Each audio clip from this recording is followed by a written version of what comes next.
Hello. हाँ जी, मनीष शर्मा जी बोल रहे हैं दिल्ली से। हाँ, मनीष शर्मा जी बोल रहा हूँ। मनीष जी, मैं 92.7 बिग एफएम से अन्नू कपूर बोल रहा हूँ।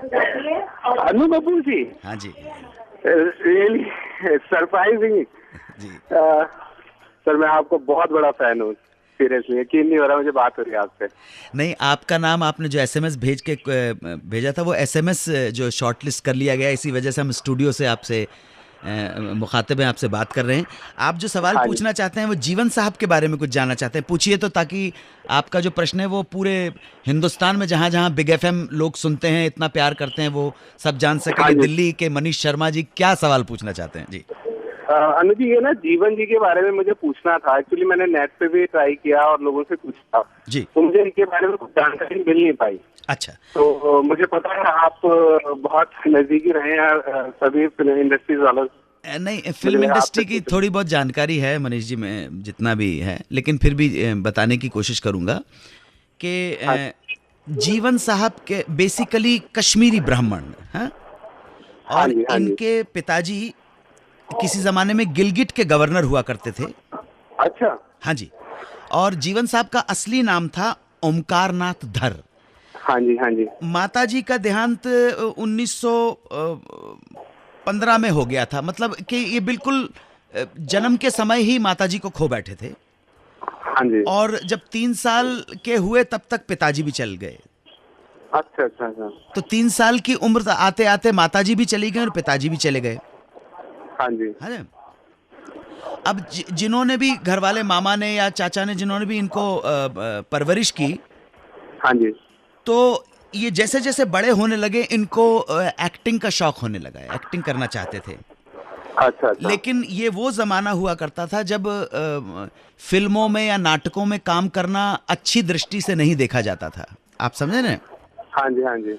लेकिन फैमिली वालों ने, जिन्होंने पाला है इनको, माँ बाप तो गुजर गए थे, उन्होंने इजाजत नहीं दी। अच्छा। तो रिबेल करके हमारे पास ये इंफॉर्मेशन है कि 18 साल की उम्र में, मतलब हाँ जी। 1933 के करीबन, ये सिर्फ 26 रुपए लेकर ओमकारनाथ धर जी घर से बंबई भाग गए। अच्छा, घर छोड़ के गए। हाँ जी, हाँ जी, घर भाग के गए हैं, भाग के आए हैं शहर मुंबई में। अच्छा अच्छा। और यहाँ पे स्ट्रगल करने के बाद इनको पहला ब्रेक मिला अभिनय की यात्रा का। प्रारंभ आप समझ लीजिए जिस फिल्म से हुआ, उस फिल्म का नाम था फैशनेबल इंडिया। Fashionable India. हाँ। तो ये धर साहब ने, ओमकारनाथ धर ने, उसके बाद विजय भट्ट की फिल्म में काम करना शुरू किया।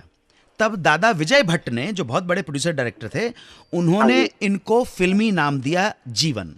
ओमकारनाथ धर से ये जीवन बन गए, जो सारी जिंदगी भर यही नाम चलता रहा और इसी नाम से हम पंडित जी को जानते हैं। बिल्कुल बिल्कुल। और बहुत बेहतरीन कॉमेडी भी करते थे और बेहतरीन विलन भी थे। और आप ताज्जुब करेंगे कि देवर्षि नारद के रोल को उन्होंने 60 से ज्यादा बार फिल्म्स में किया है, 60 से भी अधिक फिल्मों में सेम रोल के। अच्छा। ये अपने आप में एक बहुत बहुत बहुत बड़ी उपलब्धि थी। आप अगर पूछेंगे अपने पेरेंट्स से तो नारायण नारायण बहन जी करके जो बात करते थे, हाँ जी, हाँ जी, तो उनका हाँ एक जी। खास स्टाइल था बात करने का। और मुझे बहुत खुशी है मनीष जी कि आपने इस प्रोग्राम के माध्यम से ये सवाल पूछा, जीवन साहब के बारे में पूछा। ऐसे बिल्कुल, ऐसे महान कलाकारों के बारे में चर्चा करते हुए हमें भी बहुत अच्छा लगता है, वरना तो सुनते ही रहते हैं हम। बिल्कुल। और इनके 2 बेटे थे, जो इनको एक बड़े जो बेटे हैं वो किरण कुमार हैं। शायद एक्टर है शायद ये ना। हाँ, एक्टर हैं, बहुत बड़े एक्टर हैं। किरण कुमार जी भी इनके बेटे हैं। इनका एक और बेटा था भूषण, जिनका नाम था, जो संयोग से अभी हमारे बीच में नहीं है।